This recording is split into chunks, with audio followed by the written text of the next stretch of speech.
All right, so in this video, we're going to talk about another important UX component. This component is called usability testing. And so one of the cool things about usability testing is that not only do you focus on the look and feel of the product or the website or the user experience, but you actually get to experience what the end user is going to actually do with the application. And so that's what usability is about, is actually observing and testing what they actually do or how they actually use the application. And so this picture here does a really good job in terms of helping us understand usability. And so the UI is the look and the feel of the interface, right? UX is really understanding the end user's needs, their limitations, and what they value. And so one of the things that the end user values is to get the ketchup out. And so user experience is going to focus on what the user wants, needs, and also their values and also their limitations. So here they did redesign the product to be a little bit more easier for the end user to get the ketchup out, versus with a UI, it's a little bit more difficult, right? You have to bang your bottom of your hand just to get the ketchup out. But then usability studies how they actually use the product. And so here you may have a few folks come in and use the ketchup bottle, but that's what you're going to be observing, and that's what you're going to be studying when you do usability testing. Here's a few videos. I'd like for you to pause this video and watch these two videos.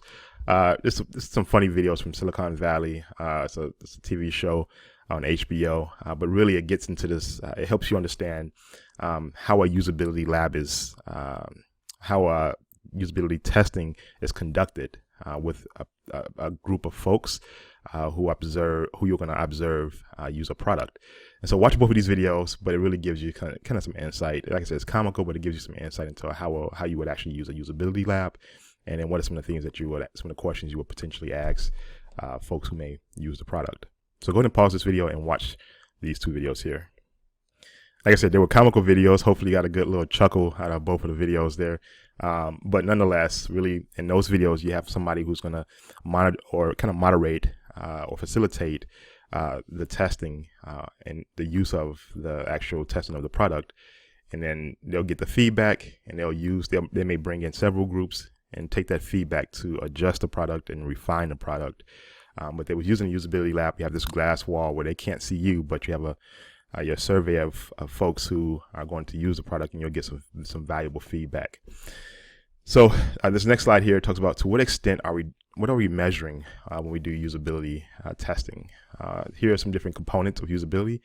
So we're measuring an effectiveness. Can users achieve the desired goals on your website? Efficiency, how quickly can they achieve a goal? The learnability, the memorability, error handling, and then the user satisfaction. And so these are some of the things that you're trying to measure when you're doing usability testing. And so in those previous videos, these are maybe some of the things that they were trying to observe with the product they were testing for. So here's a working definition. Usability refers to the ease of access or the use of a product or website. In our case, we're doing the usability test for a website. Like I said, we don't, in this class, you're going to be doing a lot of usability testing. Our sites are somewhat simple. We don't have enough time to actually go through the whole process of usability testing. But if you are working for a particular job, a bigger company, they may go through this process to refine their website to get a better understanding of how the users would actually engage with their website. But it really refers to it's really, how do we measure these things to achieve this here? Is how do we actually measure the ease of access and the use of the product, and then how do we refine that and make it better? Last slide here, just a few things that you want to be considerate of. So yes, there's the components of usability, but there are also these other factors that helps the experience of the end user, such as page load time or page speed up time. And so Pingdom is a tool that you can use to measure how fast a website loads up in the browser. Hotjar is, I believe, if my memory serves me correct, is a site where it actually has a heat map, and you can actually see where the end user is focusing their attention on your website. Google PageSpeed 2 does something very similar to Pingdom.com, and the same thing with webpagetest.org. Browserling it shows your site in a number of different browsers to make sure that your site is shown in a very succinct way, and the continuity is the same across all browsers. So these are just some tools that you can use to make sure that some usability tools that make sure your site is rendering across all the websites the same, but also it helps measure how fast a site loads in the browser. And what does that, in terms of the speed and upload time, what does that achieve when you look at the components? It's going to be the efficiency. How can, well, I'm sorry, yeah, you can say how quickly the user achieves their goals on your website, because if they can't, if the site is not loading up quickly, they are not able to achieve their goals, and they may just go to a competitor's website. Real quick, let me just show you an example of one of these tools here. I'll go to pingdom.com, and we'll just, I think they give you like three, they used to give you like 3 free trials a day, but I think that may have changed here. Anyway, let's go to a different one here. So let's go to Google Page Speed 2 here. So I'll just bring it up, and what we're gonna do is we're gonna type in, let's say Reactees. And what this does is gonna analyze all the different resources that it's gonna pull from the various, the servers that make up this website, the resources that make up this website. All right, so we're almost done here, and it'll give us a score, a breakdown of our mobile and our desktop view. So let's take a look at what that looks like here.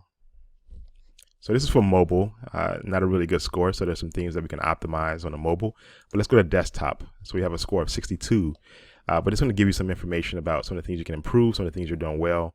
And this goes through a number of different factors here. All right. So one is remove unused JavaScript. So there's some JavaScript that's being used in the site that we can remove. And so there's a number of different things. Like I said, I'm not going to go through each of these aspects here. I believe you can click on or go down a little bit further, and it'll give you a little bit more explanation on each of these here. So,